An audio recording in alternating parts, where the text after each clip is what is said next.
Okay મિત્રો, આ હેનરીનો નિયમ તે દિવસે ચલાવતા હતા પણ સ્ટોરેજ ફૂલ થઈ ગયું હતું એટલા માટે પછી અડધું રહી ગયું અને અડધું ચાલી ગયું. ઠીક છે, તો હેનરીનો નિયમ અને વેપર પ્રેશર લઈ લઈએ. રાઉલ્ટનો નિયમ પણ સાથે કરવાનો તો પણ લગભગ લેન્ધી થઈ જશે.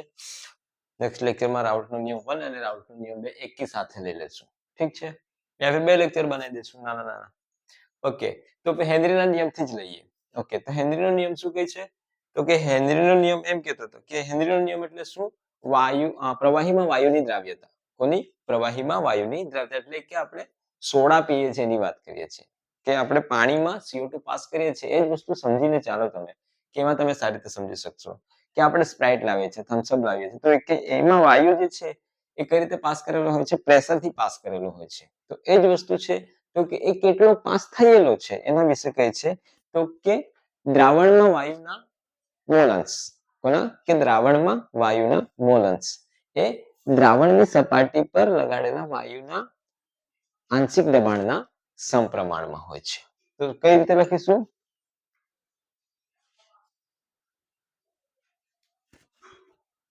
કે દ્રાવણમાં હેનરી લો કયો છે? હેનરી લો. આ થોડું પૂરું કરી દેવું પડશે. ઓકે, તો દ્રાવણમાં રહેલા વાયુના મોલ અંશ એ કોના બરાબર છે? તો કે દ્રાવણ ઉપરના વાયુના આંશિક દબાણના સમપ્રમાણમાં હોય છે. એટલે કે સાથે સાથે ઇંગ્લિશમાં પણ લઈ લઈએ. તો ઇંગ્લિશમાં કઈ રીતે હતું કે the partially pressure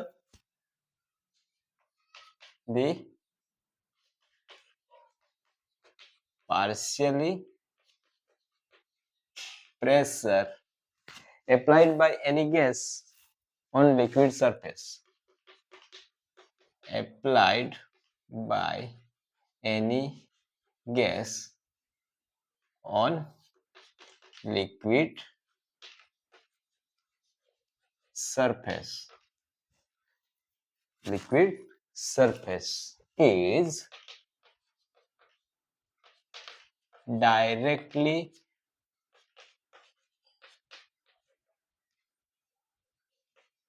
proportional to the કોના બરાબર હોય છે? વાયુના મોલ અંશ. To the mole fraction. To the mole fraction in fraction present in mole fraction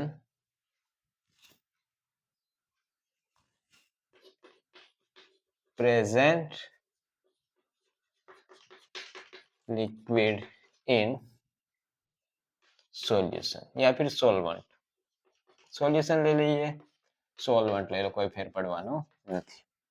okay, તો કે એમ કહેવા માંગે છે કે જ્યારે કોઈ એક કન્ટેનર છે, શું છે? કન્ટેનર છે. એ કન્ટેનરમાં મેં લિક્વિડ ભરેલું છે, લિક્વિડ. હવે આ લિક્વિડમાં મારે અહીંથી ગેસ પાસ કરવો છે અને અંદર ગેસ છે. તો અંદર ગેસ જે છે તો આ ગેસના મોલ ફ્રેક્શન કેટલા? આ ગેસના મોલ ફ્રેક્શન કેટલા? તો એ ગેસના મોલ ફ્રેક્શન જે છે એ તમે અહીંયા સપાટી પર કેટલું પ્રેશર એપ્લાય કરો છો, કેટલું પ્રેશર એપ્લાય કરો છો એના ડાયરેક્ટલી પ્રોપોર્શનલ છે. એવું કહે છે કે દ્રાવણમાં રહેલા વાયુના મોલ અંશ અંદર એ કોના બરાબર છે? કે ઉપર તમે કેટલું પ્રેશર એપ્લાય કરો છો એના બરાબર છે. એ હેનરીનો લો છે. એના પહેલા હેનરીએ શું કીધેલું કે પ્રવાહીમાં વાયુની દ્રાવ્યતા એ દ્રાવણની સપાટી પર લગાડેલા આંશિક દબાણના સમપ્રમાણમાં હોય છે. ઓકે, ધેન હેનરી લો ને આપણે પેલી રીતે કઈ રીતે દર્શાવી શકીએ?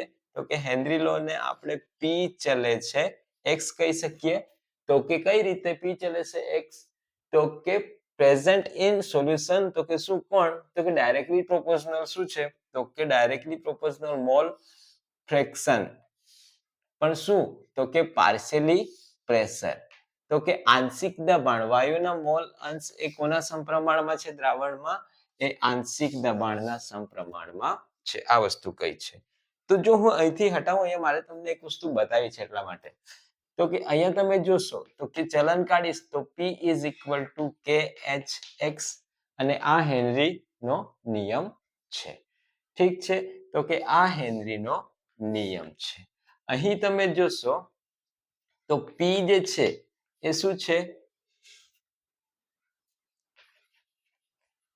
પાર્શિયલી પ્રેશર છે એટલે કે શું છે આંશિક દબાણ છે kh તો કે હેનરી કોન્સ્ટન્ટ છે આ બધી વસ્તુઓ તે દિવસ અહીંયા છૂટી ગઈ હતી ઓકે હેનરી કોન્સ્ટન્ટ હેનરીનો અચળાંક છે x શું છે તો કે મોલ ફ્રેક્શન છે શું છે મોલ અંશ છે હવે સપોઝ p વિરુદ્ધ x નો ગ્રાફ પ્લોટ કરવામાં આવે તો આ શું છે કે અચળ તાપમાને કઈ કન્ડિશન છે અચળ તાપમાને વાત છે એટલે કે ટેમ્પરેચર અહીંયા શું રાખવાનું છે કોન્સ્ટન્ટ રાખીને ચાલશો ને તો એ કન્ડિશનમાં આ નિયમ લાગુ પાડેલો છે હવે તમે જુઓ કે p વિરુદ્ધ મોલ ફ્રેક્શન નો તમે જો ગ્રાફ પ્લોટ કરો સમજો તો કઈ રીતે મળશે અહીંયા જોઈ લઈએ તો કે સપોઝ આ પ્રેશર છે અને આ મોલ ફ્રેક્શન છે આ છે મોલ ફ્રેક્શન છે અને આ છે પ્રેશર છે પાર્શિયલી પ્રેશર છે તો અહીંયા તો તમને ખબર છે આ વસ્તુ કઈ હોય તો કે અહીંયા બી 0 0 એમ નોર્મલી તમે લો કે અહીંયા મોલ ફ્રેક્શન તમારા 1 છે 2 છે 3 છે 4 છે આ પ્રમાણે પણ અહીંયા પણ પ્રેશર તમારું ઉપર વધે છે 1 2 3 4 5 ઉપર કેટલી બી વેલ્યુ આપેલી હોય પણ એમ કહે છે કે જ્યારે મોલ ફ્રેક્શન તમારો 0 છે ઓકે એ સમયે પ્રેશર પણ 0 છે જેમ જેમ મોલ ફ્રેક્શન વધારતો જશે તેમ તેમ શું થશે તો કે વેપર મોલ ફ્રેક્શન વધારતું જશે તેમ તેમ પ્રેશર બી વધારે રહેશે અને પ્રેશર વધતું જશે તેમ તેમ મોલ ફ્રેક્શન વધશે બરાબર છે તો આ એનો ગ્રાફ તમને સીધો મળે છે આ હેનરીનો ગ્રાફ છે હવે એક કન્ડિશન આપણે એ લઈ લઈએ કઈ કે સપોઝ અહીંયા કે આપણા નિયમમાં તમે જોજો આપણા નિયમમાં p kh(x) છે આ નિયમમાં p ને જો હું કોન્સ્ટન્ટ ગણી લઉં તો એક વસ્તુ સમજજો p ને હું કોન્સ્ટન્ટ ગણી લઉં એટલે કે p દબાણ શું થઈ જશે અહીંયા દબાણને હું અચળ ગણવા માંગુ છું ફિક્સ કરી દીધું છે એ સમ ફોર્મ્યુલા શું બનશે તો એ સમય આ કોન્સ્ટન્ટ થઈ જશે તો ફોર્મ્યુલા બનશે મારી kh is inversely proportional to શું બનશે x બનશે યા ફિર તમે આ રીતે લેશો kh બરાબર 1/, શું આવ્યું x તો કે આ બંને એકબીજાના શેમાં થઈ ગયા તો કે વ્યસ્ત પ્રમાણમાં થયા તો તમે સમજો કે જો આની વેલ્યુ વધારું તો આની વેલ્યુ ઘટી જશે અને આની વેલ્યુ ઘટાડા તો આની વધી જશે તો કહેવાનો મતલબ જો kh જો હું ઇન્ક્રીઝ કરું તો મોલ ફ્રેક્શન જે છે એ શું થઈ જશે ડિક્રીઝ થઈ જશે અને kh ની વેલ્યુ જો ડિક્રીઝ કરું તો મોલ ફ્રેક્શન મોલ અંશ શું થઈ જશે વધી જશે તો કહેવાનો મતલબ શું છે તો તો કે એક વસ્તુ તમે વિચાર્યું હશે કે આ ઇન્વર્સલી પ્રોપોર્શનલમાં તમને ખબર પડી જશે કે હેનરી અચળાંક વધારા તો ભાઈ ઘટી જશે, હેનરી અચળાંક ઘટાડા તો મોલ અંશ વધી જશે. તો આ જ વસ્તુ તમે અહીંયા જ્યારે સોલ્યુબિલિટી વખતે મેં તમને એક વસ્તુ ચેક કરાવી હતી, તો એ સમયે શું હતું તો કે જો ટેમ્પરેચર ઇન્ક્રીઝ કરવામાં આવે તો શું થતું હતું તો કે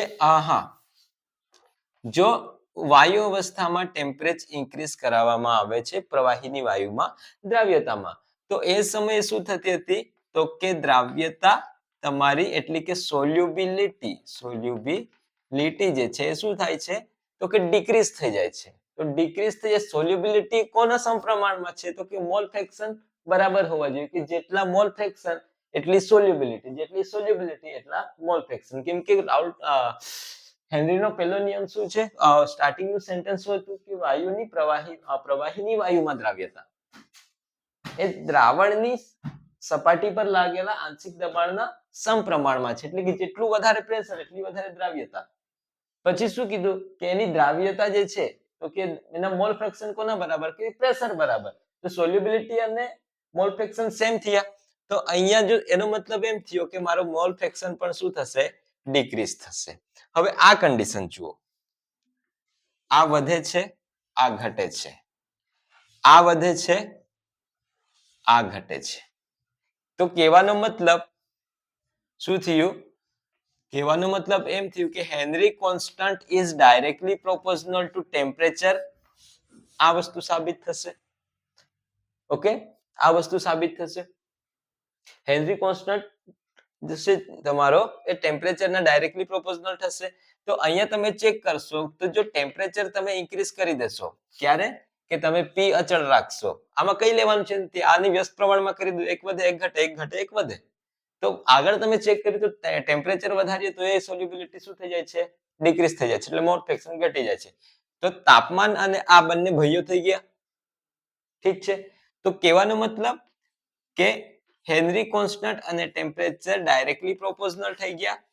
તો ડાયરેક્ટલી પ્રોપોર્શનલ થઈ ગયા તો એક કન્ડિશન એ બનશે કે જો ટેમ્પરેચર ઇન્ક્રીઝ કરું તો હેનરી કોન્સ્ટન્ટ વધે, અને હેનરી કોન્સ્ટન્ટ વધે તો સોલ્યુબિલિટી જે છે એ શું થાય ડિક્રીઝ થાય.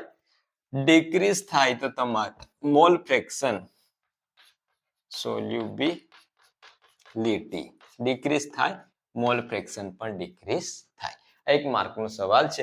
હવે જ્યારે એનસીઈઆરટી ની પછાડી તમે ચેક કરશો ને ત્યારે ઓક્સિજનનું તમે કોઠો ચેક કરશો એ સમયે શું આપેલું છે તો કે નાઇટ્રોજન અને ઓક્સિજનમાં 293 અને 303 કેલ્વિન તાપમાને તમે જોશો તો કે નાઇટ્રોજનમાં 293 અને નાઇટ્રોજનમાં જ 303 આ ટેમ્પરેચર છે. ટેમ્પરેચર ઇન્ક્રીઝ કરશો આનું 76 કેએચ ની વેલ્યુ છે, જ્યારે 303 લેશો તો 88 થઈ જશે. તો પાછળ એમ કહેવા માંગે છે જે તમને એનસીઈઆરટી માં કોઠો આપેલો છે તો કે ટેમ્પરેચર તમે ઇન્ક્રીઝ કરશો 293 થી 303 લઈ ગયા તો હેનરી કોન્સ્ટન્ટ પણ શું થઈ ગયો વધી ગયો. તો આ તમારો એક માર્કનો સવાલ છે.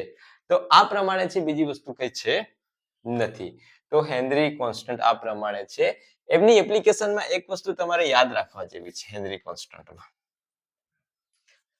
શું તો કે જ્યારે હેનરી કોન્સ્ટન્ટ હેનરીના નિયમનો ઉપયોગ એક જગ્યાએ થાય છે કે જ્યારે મરજીવા કયા સ્કૂબા પનડુબ્બી લેકે અંદર જાતે પાણીમાં અંદર જાય છે એ સમયે એ લોકો જે સિલિન્ડર લઈ જાય છે એ સિલિન્ડરમાં આ ઓક્સિજન સાથે કેટલાક વાયુઓ ભરેલા હોય છે. તો એ કયા કયા હોય છે તો કે એમાં હોય છે 11.7% હિલિયમ, 56.2% નાઇટ્રોજન અને કેટલા છે 32.1% ઓક્સિજન હોય છે. આ વસ્તુ યાદ રાખજો કે ઓક્સિજનના સિલિન્ડરમાં કોનું કેટલું કન્ટેન્ટ હોય છે. કેટલું હોય છે 11.7 હિલિયમ, 56.2 નાઇટ્રોજન અને 32.1% તમને ઓક્સિજન ભેળવીને લઈ જાય છે. પ્યોર ઓક્સિજન હોતો નથી. તો આ છે તમારો હેનરીનો નિયમ. આના પરથી એક બીજી વસ્તુ પણ લઈ લઈએ કે વેપર પ્રેશર. શું છે?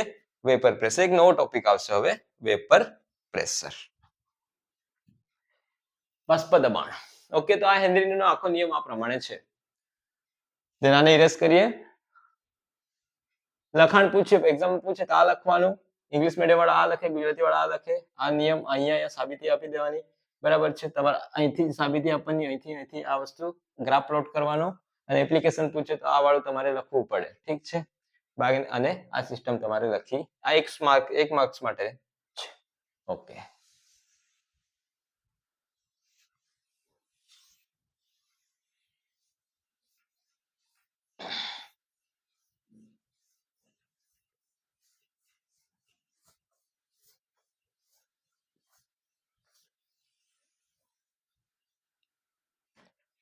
ચાલો હવે એક નવો ટોપિક છે.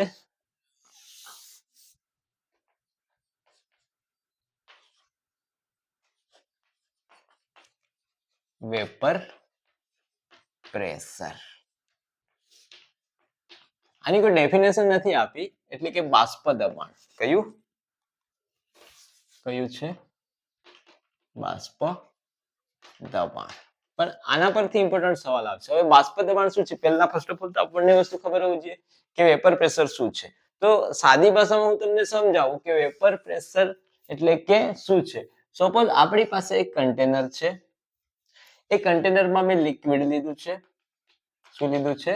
તો કે એ કન્ટેનરમાં મેં પ્રવાહી લીધેલું છે. કેવું? બાષ્પશીલ છે, વોલેટાઇલ સોલ્યુશન છે, અથવા તો સોલ્વન્ટ છે, સોલ્યુશન છે, કંઈ પણ છે, વોલેટાઇલ લિક્વિડ છે, સમજો. હવે એમાંથી હવે વોલેટાઇલ છે, બાષ્પશીલ છે, આપણે પેટ્રોલ ભરાવા જઈએ છીએ તો પેટ્રોલની ટાંકી જેવું ખોલીએ તો પેટ્રોલ એમાંથી બહાર નીકળતું હોય છે, વેપર. બસ આ જ કન્ડિશન છે. તો એમાંથી શું થાય છે? તો કે વેપર તમારી અહીંયા શું થશે? તો કે વેપર આ બહાર નીકળવા લાગશે. હવે આપણે અહીંયા શું કર્યું છે? તો કે આને એક કાચના પાત્રથી બંધ કરી દીધું છે. શું કર્યું છે? કાચના પાત્રથી બંધ કરી દીધું.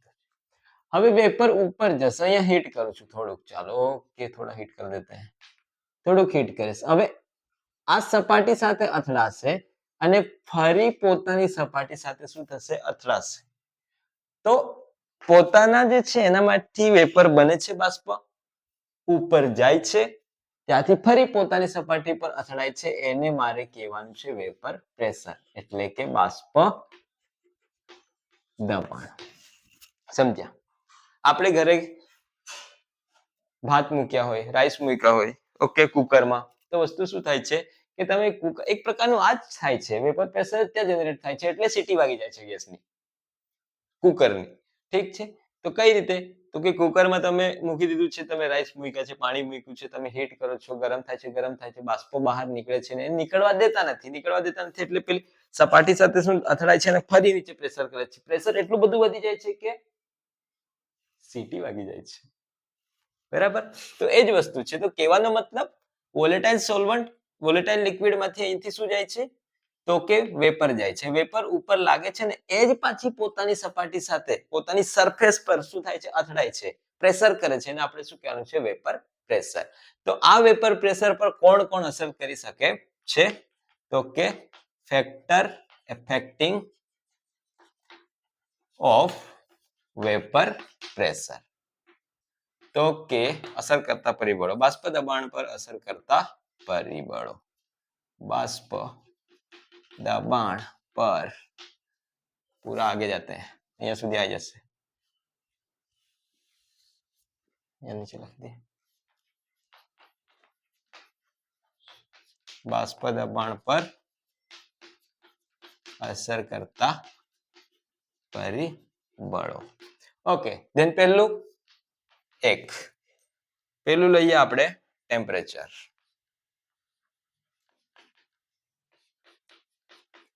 તાપમાન. સીધી વસ્તુ છે. કોઈ વોલેટાઇલ સોલ્વન્ટ છે, તમે એને ગરમ કરશો તો બાષ્પ ઓલરેડી નીકળે છે. એમાંથી હવે શું થવાની છે કે બાષ્પ વધારે નીકળવા લાગશે. અને જેટલી બાષ્પ વધારે નીકળશે, વેપર વધારે નીકળશે, એટલે શું થશે કે વેપર પ્રેશર વધારે થશે. ધેટ મીન્સ કે when temperature is increased then vapor pressure is also increase. બાષ્પ દબાણ પણ વધશે. જો આ વધે તો આ પણ વધે. બીજો પોઈન્ટ છે તમારો ઇન્ટરમોલિક્યુલર ફોર્સ ઓફ એટ્રેક્શન. શું છે? બીજો પોઈન્ટ રહેશે તમારો intermolecular force of, આ રીતે લખી દઈએ, intermolecular FOA, force of attraction, એટલે કે આંતર આણ્વીય આકર્ષણ બળ. તો એક સીધી વસ્તુ કે ફોર્સ ઓફ એટ્રેક્શન વધારે હશે, એને તોડવી મુશ્કેલ છે. મુશ્કેલ છે એટલે વેપર ધીમી નીકળશે. વેપર ધીમી નીકળશે એટલે વેપર પ્રેશર ઓછું બનશે. અને જો વીક બોન્ડ હશે તો આરામથી તૂટી જશે, આરામથી બ્રેક થશે, તો આરામથી બાષ્પ નીકળવા લાગશે. તો શું લખી શકીએ અહીંયા? તો કે weak force of attraction, high vapour pressure. જો ફોર્સ ઓફ એટ્રેક્શન ઓછું હશે તો શું થશે કે વેપર પ્રેશર, બાષ્પ દબાણ વધી જશે. ત્રીજી વસ્તુ છે એક બોઇલિંગ પોઈન્ટ પણ અસર કરશે. બોઇલિંગ પોઈન્ટ, ઉત્કલન બિંદુ. શું છે? ઉત્કલન બિંદુ. હવે સીધી વસ્તુ છે, ઓછું ઉત્કલન બિંદુ રહેશે તો બાષ્પ વધારે નીકળશે.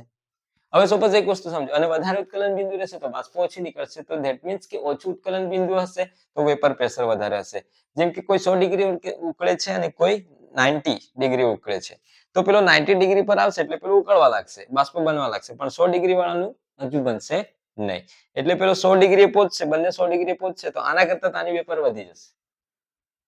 તો જો બોઇલિંગ પોઈન્ટ તમારો લો હોય, low boiling point, high vapour pressure, નીચું ઉત્કલન બિંદુ,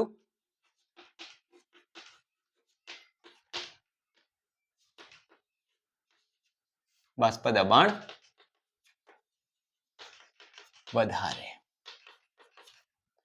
ચોથી વસ્તુ ખાસ અને ઇમ્પોર્ટન્ટ છે, તો કે કઈ છે? તો કે ચોથી વસ્તુ એ જે છે, pure solvent has always high vapor pressure is compared to the solution. હંમેશા શુદ્ધ દ્રાવકનું બાષ્પ દબાણ વધારે હશે દ્રાવણ કરતા. કેમ કે શુદ્ધ દ્રાવકમાં ખાલી સોલ્વન્ટ જ છે ને, દ્રાવક જ છે. જ્યારે દ્રાવણમાં દ્રાવક સાથે દ્રાવ્ય પણ આવી ગયું છે, એટલે કે સોલ્વન્ટ સાથે સોલિડ પણ આવી ગયું છે. તો કહેવાનું આ વસ્તુ ખાસ યાદ રાખજો, આ તમને રાઉલ્ટના નિયમ માટે બહુ ઉપયોગી છે. તો કે હંમેશા શું કહું છું? હંમેશા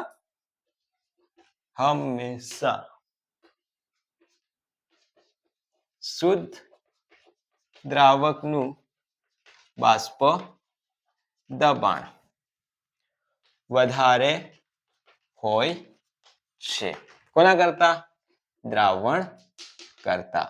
ઓકે, તો આટલી વસ્તુ છે. આના પછી રાઉલ્ટનો નિયમ લેવાનો છે. તો પહેલા તો વેપર પ્રેશર એટલે શું સમજી લો. વેપર પ્રેશર એટલે એક વોલેટાઇલ સોલ્વન્ટ છે, વોલેટાઇલ સોલ્વન્ટમાંથી વેપર નીકળે છે, એ વેપર કોઈક સપાટી પર અથડાય, પોતાની સપાટી પર અથડાય છે, અને આપણે કહીશું વેપર પ્રેશર. ફેક્ટર તો કે ટેમ્પરેચર વધે, બાષ્પ નીકળે છે, તો તાપમાન વધે તો વેપર પ્રેશર વધે, બાષ્પ દબાણ વધશે. ફોર્સ ઓફ એટ્રેક્શન ઓછું રહેશે તો વેપર પ્રેશર વધી જશે, વધારે હશે તો ઓછું થશે. બોઇલિંગ પોઈન્ટ ઓછો તો વધારે બાષ્પ નીકળશે. અને હંમેશા પ્યોર કન્ડિશનમાં રહેલા દ્રાવકનું બાષ્પ દબાણ જે છે હંમેશા વધારે હોય છે કોના કરતા? દ્રાવણ કરતા. અહીંયા સુધી રાખીએ. નેક્સ્ટ લેક્ચરમાં રાઉલ્ટનો પહેલો નિયમ, પછી બીજો નિયમ એટલે કે RLBP, લોવરિંગ વેપર પ્રેશર જે છે તમારું, એ કરી લેશું. Relative lowering vapour pressure RLVP કરી લઈશું. એના પછી elevation boiling point, freezing point, osmotic pressure, પછી van't factor, ideal non ideal solution, અને પછી તમારું ચેપ્ટર પૂરું થઈ જશે. ઓકે, કાલના લેક્ચરમાં આપણે પેલું પણ લઈ લઈશું, કયું તો કે કાર્બોહાઈડ્રેટ્સમાં ફ્રુક્ટોઝ બાકી છે અને એના પછીની થોડી રિએક્શન છે, પછી ચેપ્ટર પતી જાય છે. અને આયનિક ઇક્વિલિબ્રિયમ પછી લઈશું, કેમ કે આયનિક ઇક્વિલિબ્રિયમ માટે રિક્વેસ્ટ આવી છે. ઓકે, દેન અહીંયા સુધી રાખીએ.